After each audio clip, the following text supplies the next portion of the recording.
Yang pertama, sudah barang tentu kami mengaturkan terima kasih sebanyak-banyaknya kepada pimpinan dan segenap anggota, terkhusus kepada pimpinan rapat hari ini atas kesempatan yang diberikan kepada saya dan kawan-kawan. Bapak dan Ibu sekalian, kebetulan saya pensiunan tentara, ada karakter tentara aslinya dari Amerika tetapi menjadi milik dunia. Soldier never die, just but away. Tidak pantas di umur saya 72 harus seperti ini. Tetapi apa boleh buat? Siapa lagi yang harus turun tangan ketika ratusan surat, mungkin ribuan SMS kepada petinggi negeri ini sudah dilayangkan.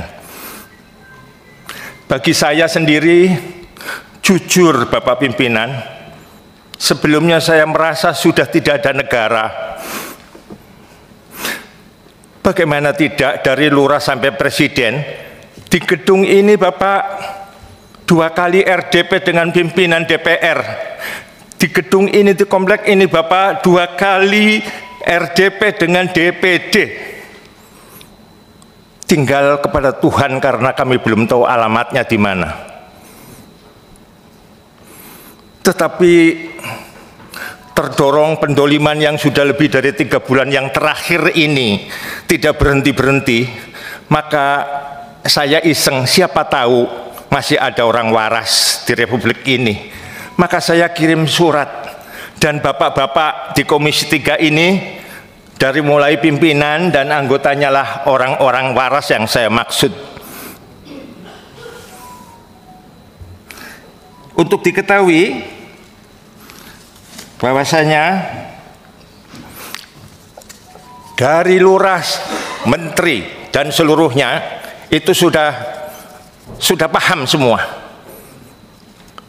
Yang jadi soal adalah bukan persoalan kami diterima, didengar, tetapi bagaimana tindak lanjutnya. Kami berharap Bapak, Republik yang sudah rusak berat seperti ini, tolong mari kita selamatkan. Pertanyaan saya Bapak, karena ini ada waktu 1,5 jam, perkenankan nanti saya memberi izin kepada yang lain untuk ikut berbicara. Karena kami datang ke sini bukan atas nama pribadi sendirian. Saya akan coba ringkas dengan melihat tayangan dulu Bapak. Silahkan. Ya, lanjut. Ya. Ini adalah panel milik warga.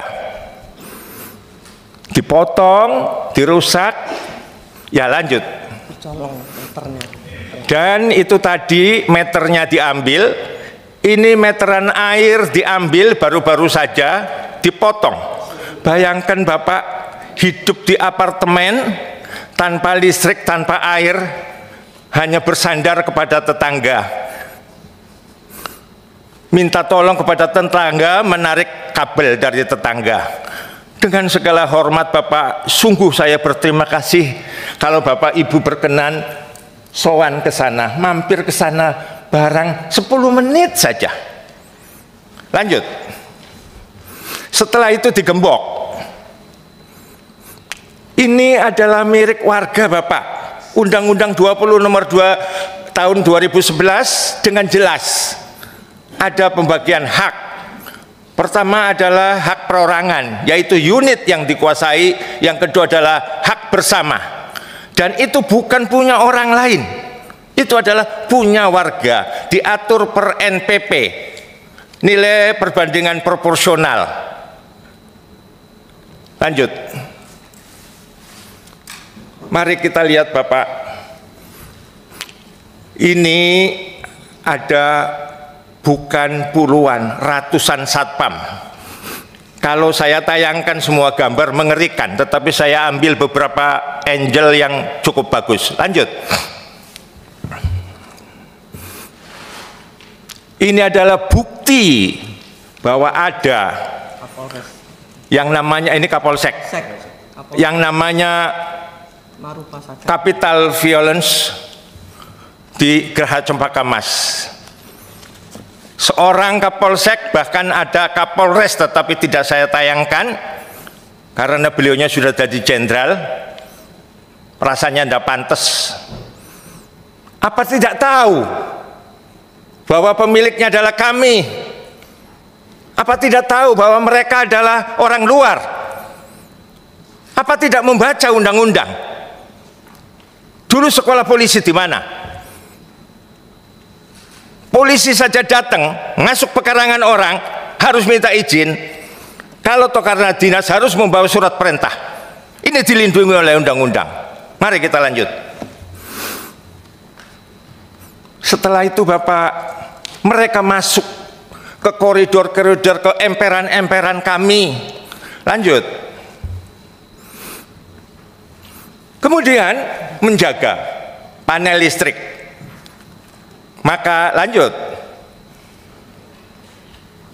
Nah, ini salah satu premannya, ya. Lanjut. Nah, itu nanti Bapak bisa lihat di sana ada polisi. Bukan satpam itu. Lanjut. Nah, maka ketika listrik dimatikan, apa yang terjadi? Itu barang kami, itu milik kami. Nanti akan saya jelaskan siapa itu pengelola menurut undang-undang. Dan setelah dorong-mendorong, ini lanjut. Mereka kemudian menjaga berbulan-bulan, tidur di koridor, di emperan rumah kami. Bapak, perkenankan saya mengetuk hati nurani panjenengan semua. Ini republik yang didirikan sebagai wadah dan alat bersama bagi segenap warga bangsa. 5 km dari istana. Dan ini hanya 5 km dari istana, Bapak. Sungguh menyedihkan. Terus lanjut biar tahu. Ini lanjut.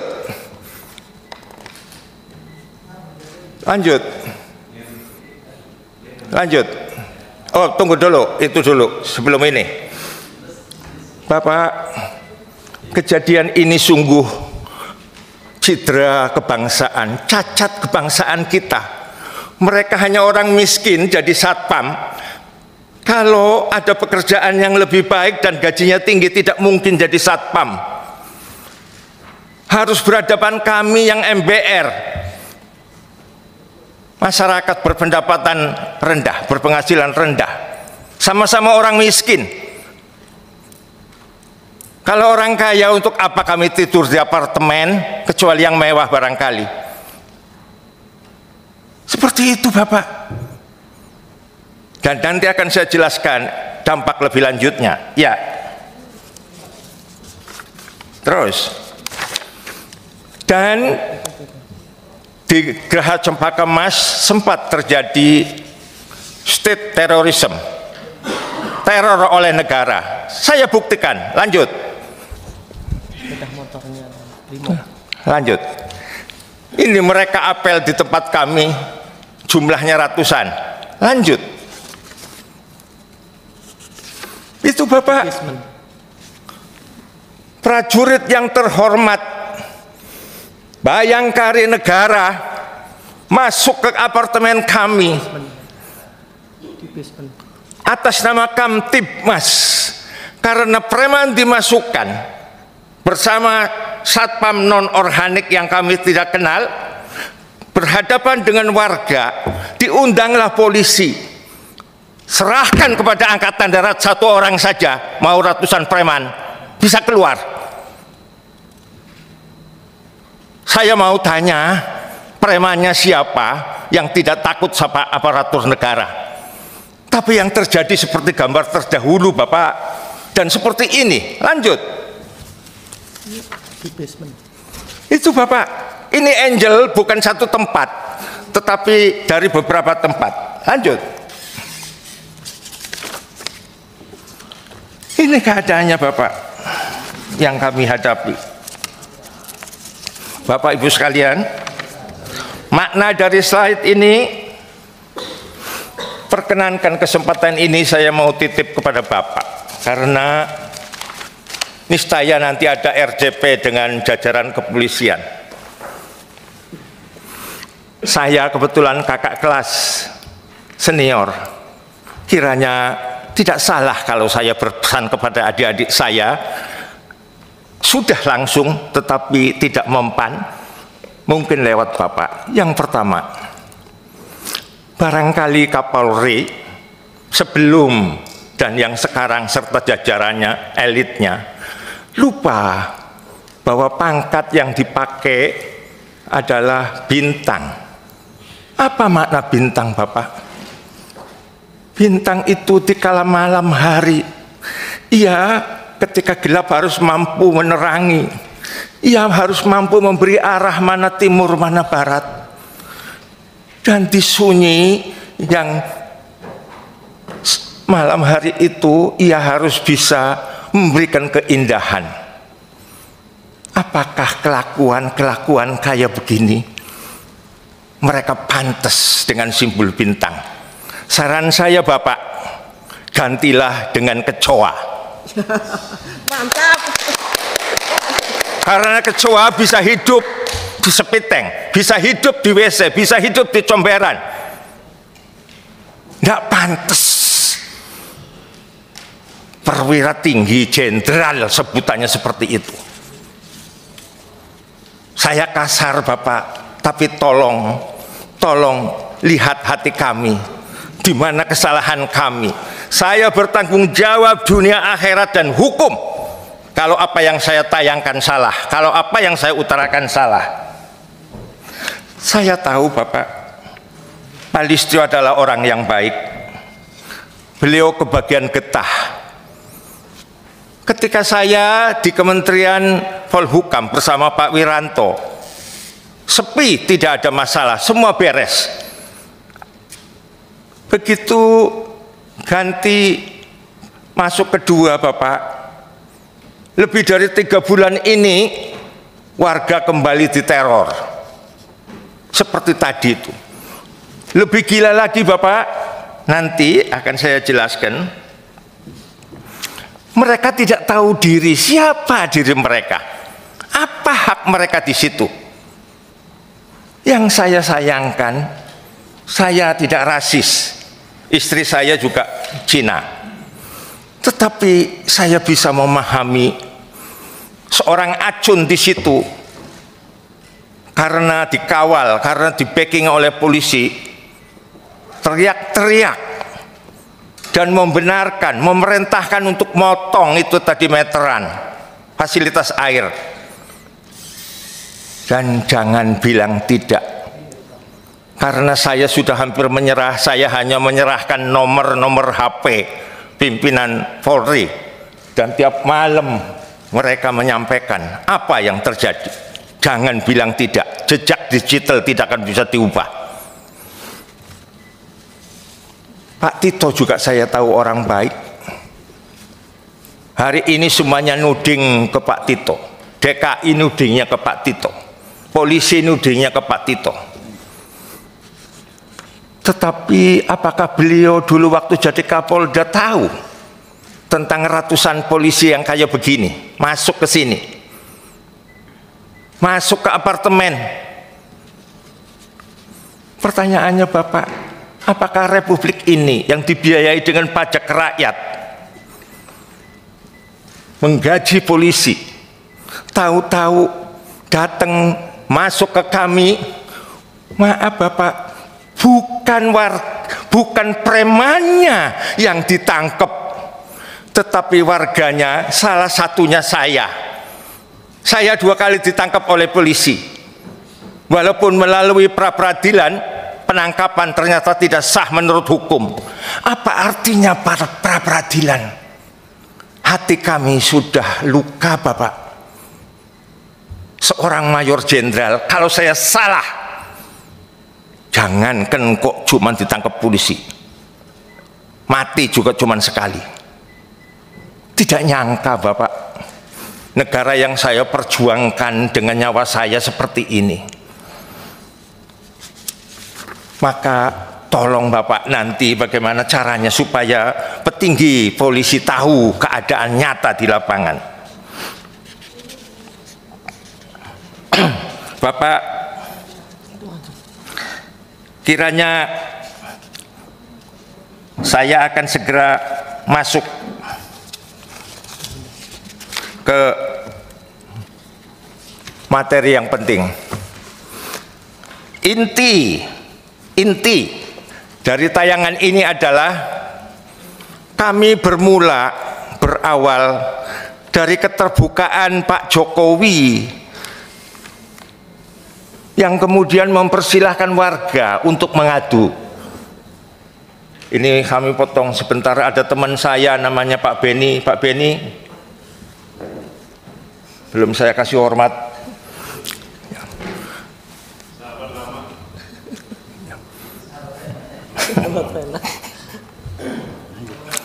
Persoalannya adalah ada beberapa hal yang berlanjut. Setelah Pak Jokowi memberi kesempatan membuka, menerima kami 2 kali audiensi, dinasnya juga waras, maka setidaknya ada 72 apartemen yang punya persoalan pengelolaan. Berlanjutnya kasus ini berlarutnya karena Bapak ada lucu-lucuan dan ada yang mustahil. Kalau pamen polisi apalagi patinya tidak tahu siapa toh pemiliknya tanah ini. Bukan pengelola Bapak. Pengelola berdasarkan pasal 75 Undang-Undang 20 tahun 2011. Kalau di rumah tangga namanya PRT. Kalau di rumah tangga namanya teknisi. Pihak lain yang dikontrak untuk mengelola hak bersama dibayar.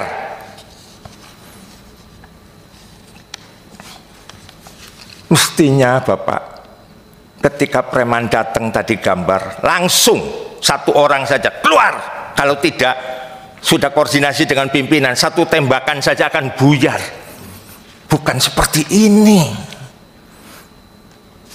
Bapak Ibu, mari kita lanjutkan.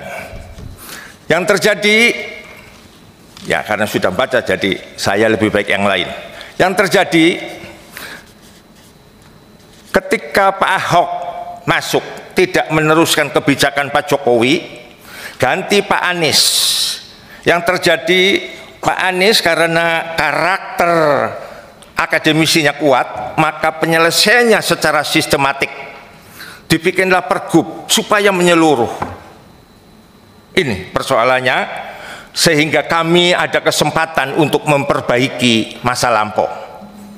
Keuntungannya di situ. Pergub ini kemudian digugat di Mahkamah Agung, judicial review, tetapi Pemda menang. Mari kita lanjut.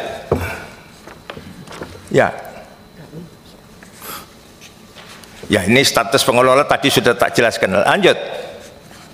Pak Sures tadi. Ya.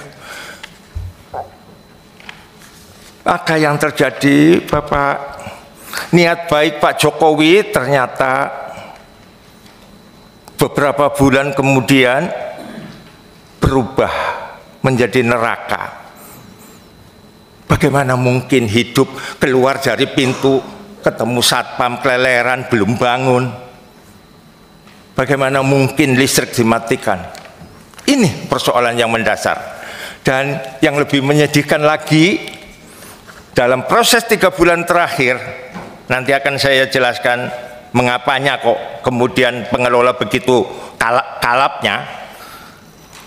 Ketua kami, mantan ketua dan bendahara kami atas LP seseorang serta-merta menjadi tersangka.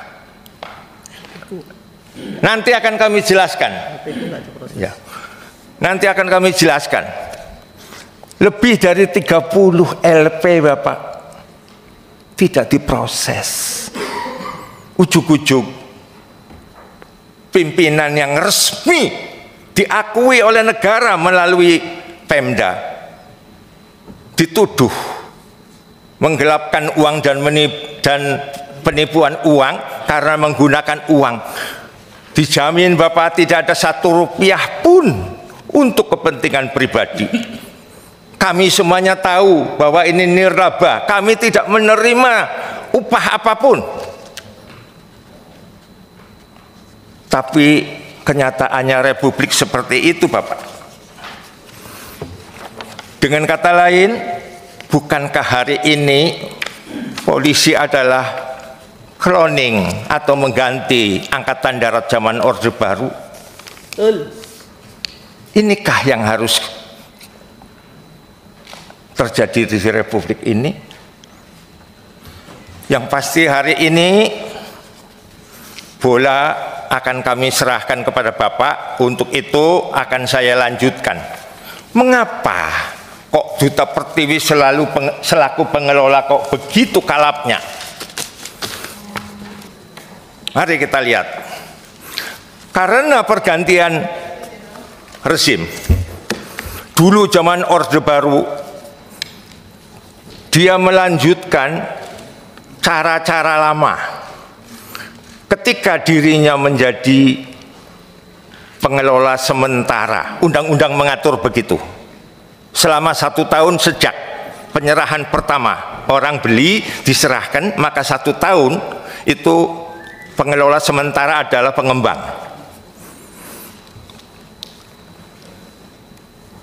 Tadi sudah saya jelaskan, mereka lupa bahwa pengelola ini dikontrak untuk mendapatkan penghasilan dari kami.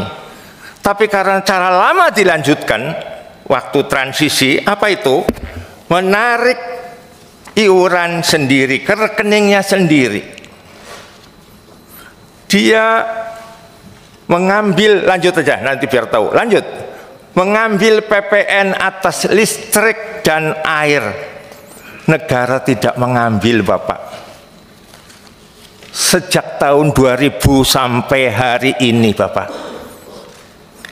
Dia tidak punya hak untuk menarik. Yang punya hak menurut undang-undang berdasarkan pasal 74 Undang-Undang nomor 20 adalah perhimpunan.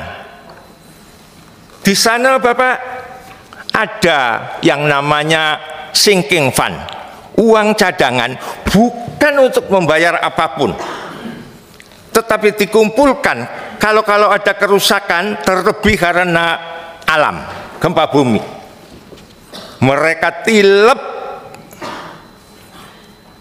Ada kewajiban di sana yang namanya pengurus setiap tahun harus mempertanggungjawabkan keuangan perhimpunan.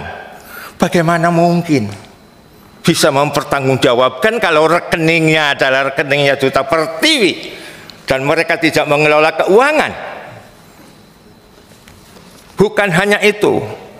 Kalau Bapak pergi ke sana, lihat ke atas, di sana ada lebih dari 20 BTS, Base Transmission Station, relay bahasa gampangannya. Semuanya nyewa. Atap itu punya siapa? Undang-Undang nomor 20 menegaskan itu kepunyaan warga. Ini ditilep sampai hari ini. Untuk itu mereka mengambil siasat, dikiranya orang lain bodoh, dengan kontrak namanya lamsam. Lamsam adalah borongan. Kalau lamsam berarti kontrak ini melawan undang-undang karena tidak bisa mempertanggungjawabkan keuangan dan lain sebagainya, seperti yang tadi saya ceritakan. Maka lanjut. BPN. Lebih dari itu, ini juga ada kesalahan di BPN. Di BPN, sertifikat hak milik satuan rumah susun atau strata title itu mestinya hanya diberikan kepada unit yang dijual. Ternyata di sana kolam renang, kantor pengelola, gudang dan lain sebagainya diatasnamakan PT Duta Pertiwi. Ketika bermasalah kita berhadapan dengan hukum, dengan segala hormat jajaran hakim mengatakan selesaikan dulu Datanya. keperdataan. Pak Abun ikut enggak? Enggak, Pak Abun. Dan orangnya harus diadili dan harus diketok palu masuk penjara. Ketika dipetun, jawabannya Bapak, belum ada rujukan nasional. Baca Undang-Undang nomor 5 tahun 60. Kok pakai rujukan nasional itu? Menyedihkan. Ketika jual beli sudah lunas, kewajibannya adalah untuk membalik nama. SHGB baru kemarin, tanda petik wong Jawa, kemarin beberapa waktu yang lalu kami alihkan kepemilikannya dari semula atas nama Duta Pertiwi kepada perhimpunan. Pertanyaannya, uang beredar begitu banyak, aset begitu banyak. Dalam teori yang saya ketahui, kebetulan saya lulusan magister, seluruh aset perusahaan TBK pasti di-pledge. Uang yang berputar bukan uangnya Duta Pertiwi. Kekayaan yang tadi mestinya segera dibalik namakan masih milik Duta Pertiwi. Dan resikonya ada warga kami yang harus dipenjara. Lanjut. Bukan hanya itu, dia bukan pedagang listrik, tetapi dia menjual listrik dengan harga dinaikkan. Apakah kemudian kami melaporkan? Sampun Bapak, sudah ada buktinya. Kami pun Bapak tidak terlalu bodoh menghadapi kekuatan raksasa yang dulu dibesarkan oleh angkatan kami, oleh kolega-kolega kami dan senior-senior kami. Begitu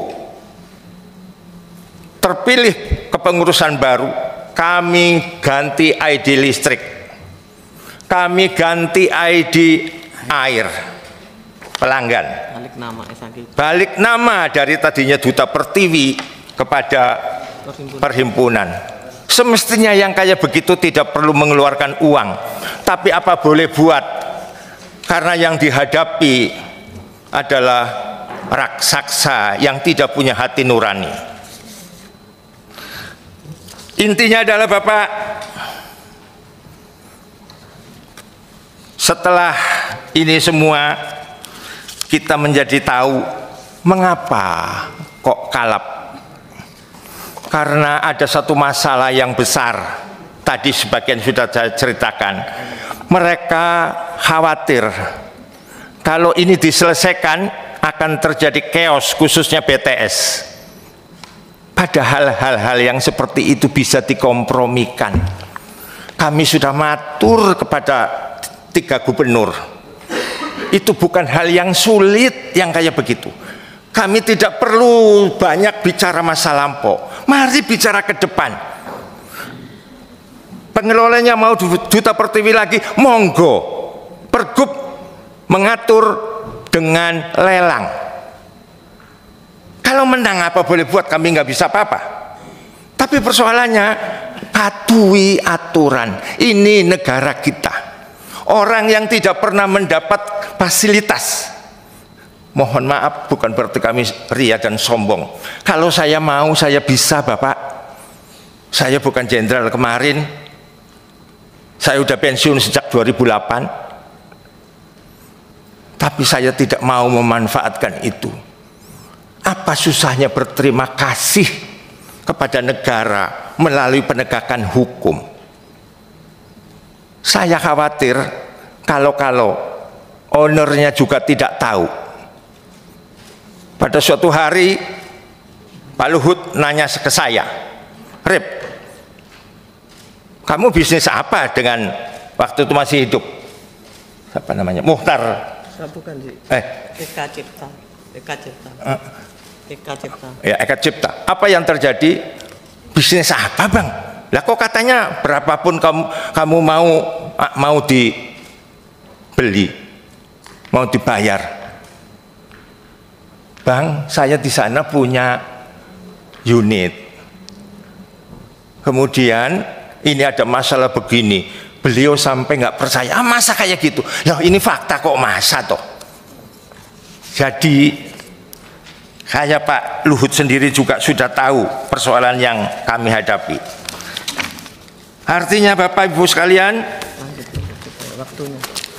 singkat cerita, ketika Pak Jokowi memberi kesempatan kepada warga, maka ternyata di masa lampau, ini 2013, di masa lampau mereka tidak mempertanggungjawabkan keuangan, bahkan tidak mengadakan rapat umum tahunan. Maka dipertemukan tripartit, menghasilkan kesepakatan. Perwakilan warga salah satunya saya, dinas, dan pengurus versi mereka, pengurus lama, dan juga Duta Pertiwi ikut. Ternyata di situ diketahui yang semestinya ruta bulan Desember sampai bulan 6 waktu itu belum dilaksanakan. Maka diberi kesempatan, kalau sampai tanggal tertentu, kalau nggak salah tanggal, nah itu ada. Maka manakala ini tidak melaksanakan ruta, maka warga berhak untuk melakukan RUA LB, rapat umum anggota luar biasa, secara mandiri. Riwayatnya begitu. Begitu rapat oleh warga, yang terjadi ketok palu, pengurus lama diberhentikan, diangkatlah Pak Tony.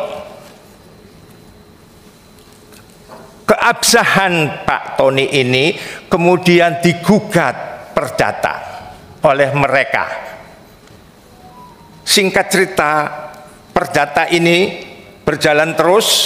Pak Anies datang, muncul pergub pasal 103 mewajibkan untuk apartemen yang sudah ada PPRS-nya harus penyesuaian kelembagaan melalui RUA LB. Menjelang terbitnya pergub, putusan MA Kasasi terbit, Menang. kita menang. Digugat lagi.